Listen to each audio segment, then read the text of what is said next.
50톤 분량의 지정 폐기물이 군산 공공 폐기물 처리장에 반입돼 주민들의 불안이 커지고 있습니다. 전주를 비롯해 도내 7개 시군에서 소나무 에이즈라 불리는 제선충병이 발생해 확산 방제 비상이 걸렸습니다. 선거 과정에서 허위 사실을 공표한 혐의로 기소된 황인홍 무주군수와 김승환 교육감에게 벌금형이 선고됐습니다. 전주 시내 아파트의 60%는 지은 지 20년이 넘은 노후 아파트여서 각종 보수공사가 시급한데 지원금이 턱없이 적어 수리는 엄두도 내지 못하고 있습니다. 여러분 안녕하십니까? JTB 8시 뉴스입니다. 충북에서 지정 폐기물을 이삿짐으로 속여 반출시키려다 적발된 사건이 있습니다. 환경부가 이 폐기물을 어젯밤 군산의 폐기물 처리장으로 들여놓자 지역 주민들이 크게 반발하고 있습니다. 김진형 기자의 보도입니다. 군산의 한 폐기물 공공처리장입니다.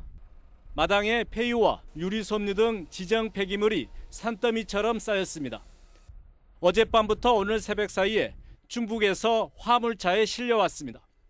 어제 저녁부터 오늘 새벽까지 다 물이랑 같은 거는 다 흘러들어가지 않게 포장치고 그 작업을 지금 하고 있으니까요. 지난 21일 한 업자가 인천공단에서 나온 지정 폐기물을 이삿짐이라고 속여 화물 기사들에게 충북 음성의 한 창고로 옮기려다가 적발됐습니다. 겉으로 봤을 때는 이 내용물이 뭔지 모르잖아요, 우리. 써 있는 것도 아니고. 이 차들이 다 그런 거죠. 저 통에도 뭐가 들는지 모르고. 환경부는 보관할 곳을 찾기 위해 지난 21일부터 750톤의 지정 폐기물을 실은 40여 대 화물차를 고속도로에 세워놨습니다. 적발 사흘 만인 어제 전국 유일의 폐기물 공공처리장이 있는 군산에 보내 임시 보관하기로 결정했습니다. 이것은 이제 임시 보관이기 때문에 향후 어떻게 처리할 거냐는 환경부에서 발표할 거라고 하네요. 엄청난 양의 폐기물이 들어오는 것을 지켜본 인근 주민들은 2차 환경오염이 발생하지 않을까 우려하고 있습니다. 완벽하고 철저하게 야적을 해서 최대한 빠른 시일 내에 처리할 수 있도록 정부나 기관에서 적극적으로 협조해서 해줬으면 고맙겠습니다. 외지에서 발생한 불법 폐기물을 군산이 떠안게 되면서 주민들의 걱정이 커지고 있습니다. JTB 뉴스 김진영입니다. 일단 걸렸다 하면 소나무가 100% 말라 죽는 제선충병이 전주에서도 발생했습니다. 이제 발생 시군이 7곳으로 늘면서 확산 방지에 비상이 걸렸습니다. 권대성 기자가 보도합니다. 전주 외곽에 있는 숲입니다. 숲 주변으로 출입을 통제하는 줄이 둘러져 있습니다. 고사한 소나무들을 조사했더니 제선충병에 걸린 소나무 2그루가 나왔기 때문입니다. 제선충병은 한번 걸리면 어김없이 말라 죽게 돼 소나무류에는 치명적입니다. 예찰 조사를 시행 중에 고사목 239번에 대해서 시료 채취한 결과 이 2그루에 대해서 소나무 제선충병이 발견되었습니다. 제선충병에 걸린 소나무가 전주시에서 발견된 건 처음입니다. 최근 감염목이 나온 익산 춘포와는 17km나 떨어져 있습니다. 이 때문에 병을 옮기는 벌레가 스스로 날아오기보다는 사람에 의해 옮겨온 것으로 추정됩니다. 4-5km 거리에 있는 모악산도 더 이상 안전지대라고 할 수 없게 됐습니다. 지난 2014년부터 제선충병으로 말라 죽은 나무는 7개 시군에서 13만 그루에 이릅니다. 전라북도는 10만 헥타르에서 소나무 반출을 금지하는 등 노력하고 있지만 재발과 확산을 막지 못하고 있습니다. 가장 어려운 것이 인위적인 그런 것으로 이제 확산되는 것이 있거든요. 사실은 산에 있는 나무를 특히 이제 소나무류를 땔감으로 사용하는 사람이 많이 있고 그러다 보니까 제선충병이 확산되면서 사시사철 풀어야 할 소나무들이 신음하고 있습니다. JTB 뉴스 권대성입니다. 김승환 교육감과 황인홍 무주군수가 허위사실 공표 혐의로 나란히 법정에 섰습니다. 김승환 교육감은 벌금 70만 원을, 황인홍 무주군수는 당선 무효에 해당하는 벌금 200만 원이 선고되면서 희비가 엇갈렸습니다. 보도에 하원우 기자입니다. 황인홍 무주군수는 조합장 재직 시절 친구에게 불법으로 조합 돈을 빌려줬다가 벌금 500만 원을 선고받았습니다. 명백한 개인 비리였지만 황 군수는 선거 공보물과 토론회에서 조합 대표로서 부득이하게 받은 처벌이라며 허위 사실을 공표했다가 법정에 섰습니다. 재판부는 황 군수의 이런 행위가 유권자의 정확한 판단을 그르치게 할 만큼 구체적이고 재판에서 확정된 사실관계를 정면으로 왜곡했다며 벌금 200만 원을 선고했습니다. 재판부는 피고인이 업무상 배임죄 전과에 대해 허위로 해명한 사실을 인정하고 그것이 선거 결과에 상당한 영향을 미쳤다고 보아 당선 무효형인 벌금 200만 원을 선고하였습니다. 이 형이 확정되면 황 군수는 군수직을 잃게 됩니다. 굳은 표정으로 법정을 나온 황 군수는 쏟아지는 질문을 뒤로 한 채 도망치듯 법원을 빠져나갔습니다. 교수님 한 말씀만 해주세요. 한마디 하고 가시죠. 국민이 이렇게 부끄럽지 않으십니까? 같은 혐의로 법정에선 김승환 교육감에겐 벌금 70만 원이 선고됐습니다. 김 교육감은 선거 토론회에서 전북교육청의 인사 만족도가 90% 안팎에 이른다고 발언했는데 실제 인사 만족도는 최저 44%에서 최고 82%였습니다. 재판부는 선거의 공정성을 해친 건 맞지만 답변 과정에서 우발적으로 범행에 이르렀고 선거에 미친 영향이 비교적 크지 않은 것으로 보이는 점을 고려했다고 밝혔습니다. 김 교육감은 재판부의 법리는 이해하지만 내심 무죄를 기대했는데 아쉽다고 말했습니다. 교육감 위에서 나오는 말은 일단 틀리면 다 허위사실이 된다. 그렇게 되는 겁니다. 네, 그 점에서 저는 많이 아쉽습니다. 다음 달 15일 이항로 진안 군수에 대한 1심 선고가 이뤄지면 도내 단체장들의 선거법 위반 사건에 대한 1심 재판은 모두 마무리됩니다. JTB 뉴스 하원호입니다.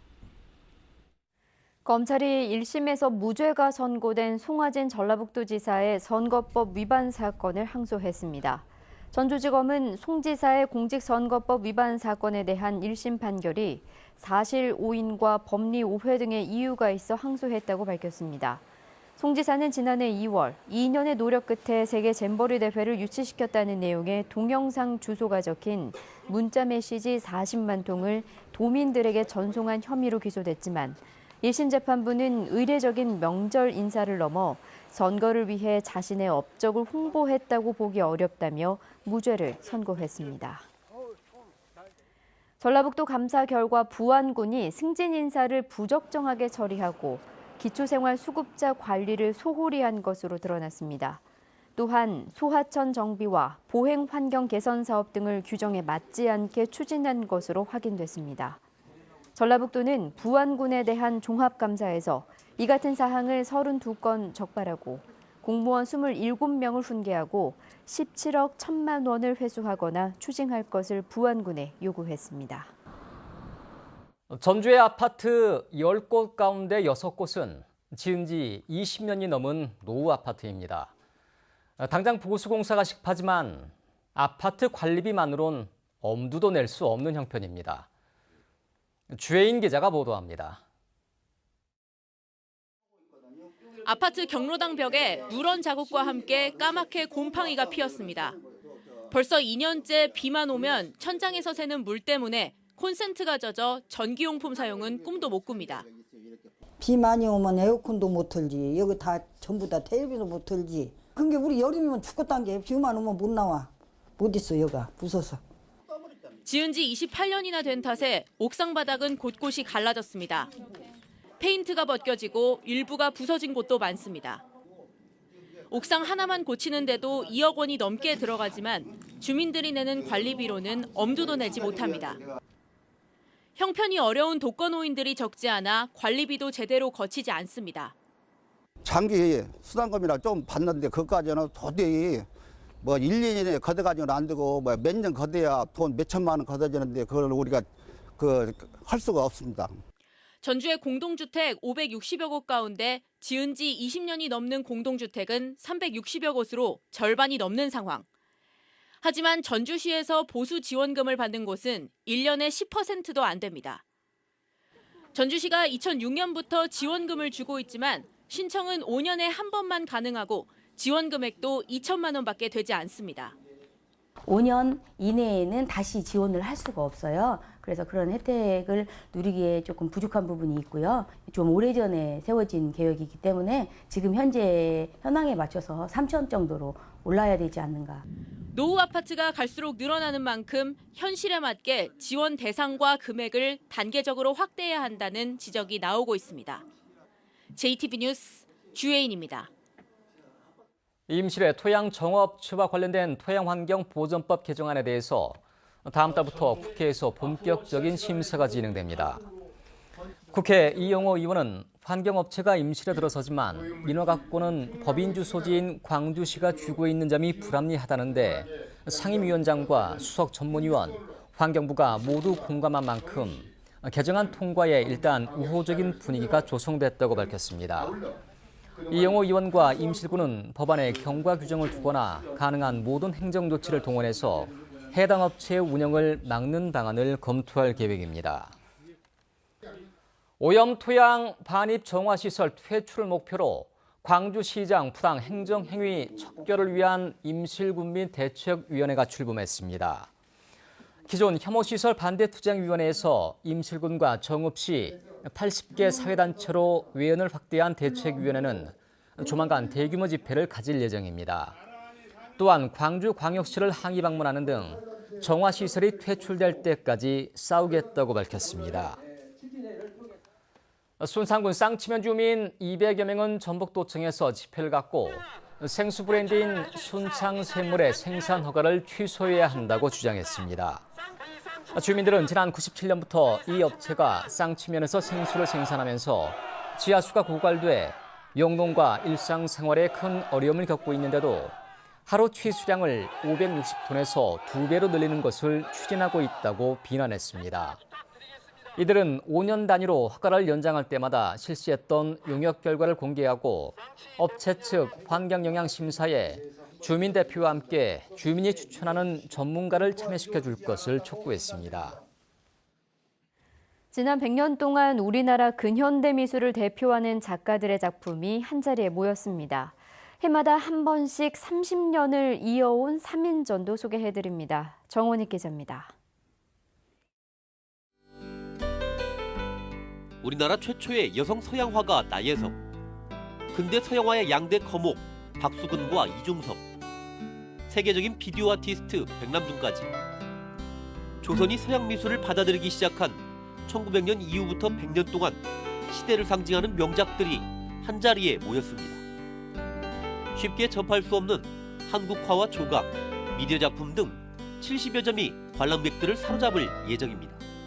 이런 대형 전시 같은 경우는 수도권 중심으로 많이 오픈이 되고 있어서 정읍 또는 전주 이렇게 지역에 있으신 분들을 위해 특별히 저희 정읍에서 1년에 한 번씩 30년 동안 이어온 새 작가의 발자취, 현대 미술사를 상징하는 김두해, 이흥재, 선기열의 3인전이 다시 찾아왔습니다. 지역을 대표하는 이들의 농익은 예술 세계가 청년 작가 시절부터 이어온 우정과 함께 잔잔히 펼쳐집니다. 작품마다 재치와 해악이 넘치는 돼지의 모습들이 자리 잡았습니다. 우진문화재단이 선정하는 청년 작가상 수상 작가들의 모임이 선보이는 황금돼지의 기획띠전입니다. 30여 점이 넘는 작품들을 관람하며 황금빛 웃음을 지을 수 있는 기회입니다. JTB 뉴스 정원익입니다. 택시 전액 관리제 시행을 놓고 어제부터 진행되고 있는 전주시와 공공운수노조의 협상이 진통을 겪고 있습니다. 전주시와 공공운수노조는 어제에 이어 오늘도 오전 9시 30분부터 전주시 정사에서 전액 관리제를 시행하지 않는 택시업체에 대한 제재 방안을 놓고 협상을 벌였지만 합의점을 찾지 못하고 있습니다. 공공운수노조는 해당 업체에 대한 과태료 처분 계획과 처분 시한을 밝힐 것을 요구하고 있고 전주시는 받아들일 수 없다는 입장을 고수하고 있습니다. 올해 전북의 표준 단독주택 공시가격이 지난해 대비 2.71% 올랐습니다. 이는 전국 평균 상승률 9.13%의 3분의 1 수준입니다. 전북에서 군산의 단독주택 공시가격은 군산 조선소와 한국 GM 군산공장 가동 중단의 영향으로 3.69% 내렸습니다. 최근 전국적으로 홍역 환자가 발생함에 따라 전라북도가 설 연휴에도 비상진단 체계를 유지하기로 했습니다.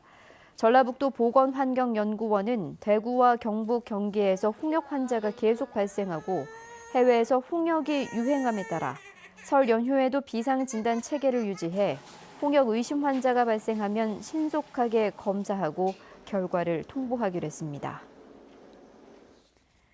올해 설 차례상 평균 비용이 지난해보다 16%가량 오른 것으로 나타났습니다. 한국여성소비자연합 전북지회는 전통시장과 대형마트, 백화점 등을 조사한 결과 4인 가족 기준 설 차례상 평균 비용은 26만 3천 원으로 지난해보다 16.4%가 올랐다고 밝혔습니다.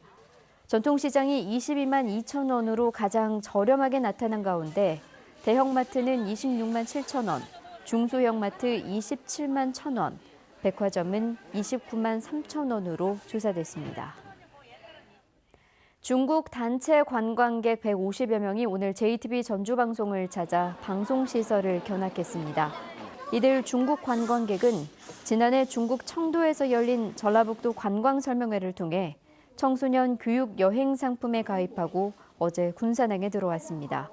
전라북도는 다음 달에도 중국 단체 관광객 170여 명이 청소년 교육 여행 상품을 통해 전북을 찾을 예정이라고 밝혔습니다.